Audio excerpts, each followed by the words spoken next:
We're back with an NBC News Now exclusive, an interview with former Russian prisoner Trevor Reed. It comes as WNBA star Brittney Griner was back in a Russian courtroom earlier this morning, her legal team laying out fresh evidence in her defense. Griner has pleaded guilty to drug charges and potentially faces up to 10 years in prison. Now, pressure's mounting on the Biden administration to bring the two-time Olympic gold medalist back home.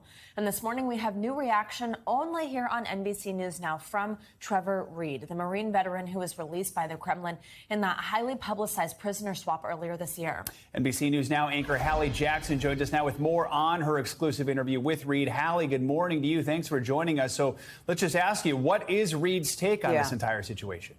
Hey there, Joe and Savannah. It's good to be with you this morning. And Reed and I talked for about 45 minutes over the last 24 hours in this interview exclusively here on NBC News Now. And it's not just Brittney Griner. It's the case of Paul Whelan, also another American who is detained in Russia. It's the case of many people detained around the world. Reed feels sort of personally driven. He feels like it's his calling to try and do whatever he can, use this platform that he has to try to help put pressure on the government to get these people home, essentially. He made very clear he is grateful to the White House. He is grateful specifically to President Biden for all that he did to get him home, called it the ethical thing to do. At the same time, he is also frustrated at the public pace of the process here, specifically for Griner and for Whelan. Watch.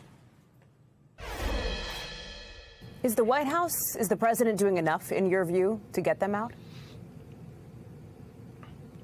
You know, I can't say 100% what the White House is or is not doing. That's obviously not public information. But in my opinion, the White House has the ability to get them out extremely fast, and they clearly have chosen not to do that. So, no, in my opinion, they're not doing enough. One of the things Reed said to me was that every day detained is basically like living a nightmare, right? Which is sort of why he's talking about. And again, think about this. He's one of like very few people in the world who understands what it is like right now to recently be in a Russian prison under Vladimir Putin, detained here as an American. And he's talking about this experience and saying, hey, there needs to be more urgency here, he feels. Is Reed keeping up, Hallie, with everything going on with both Griner and Whelan? How closely is he, following along with what's happening, developments there? I was curious about that because it could also be potentially triggering in a way, right? If you come home from this really traumatic experience to then be reading about the news and covering this. He says he's following it really closely. I specifically asked him about what you reported on right at the top of this introduction here, which is the latest with Brittney Griner. She's back in court in Russia this week. He says, yes, he's following all of that because he wants to, again, be an advocate here for both Griner and for Paul Whelan.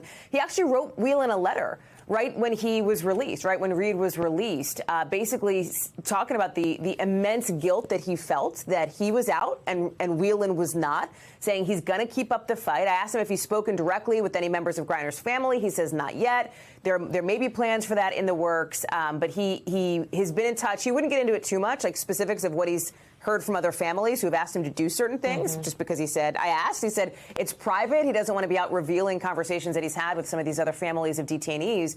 But what I was so struck by was that he's very driven to make this his mission now. I think driven in part, and he talked about this, by the guilt that he feels about being out, and Paul Whelan is not, and driven in part by a sense of duty, too. I mean, this is, you mentioned, he's a Marine veteran. This is somebody who served the U.S. in the military, and he talked a lot about the idea of duty as an American to be pushing for this and calling on others to do the same. Hallie, beyond the guilt, I mean, just how is he doing? How is he adjusting to life back home? Yeah.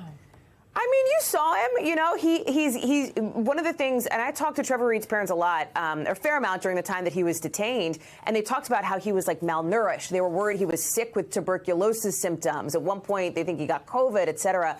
I asked him that. I said, how are you? He's like, I've gained all the weight back that I lost when I was over there. He says he's getting stronger every day. He's working out. His cardio is getting better. He's, adjusting psychologically. We talked about mental health. He went through this reintegration course when he came back. And he said it was amazing. He said getting the professional help, he thinks he's a lot further along in that process than he would have been if he didn't have that kind of help. So physically, mentally, he feels like he's in a better place. you know, one of the things he said, I thought this was funny because we've been covering the heat wave. He's like, Texas is a lot hotter than I remember it.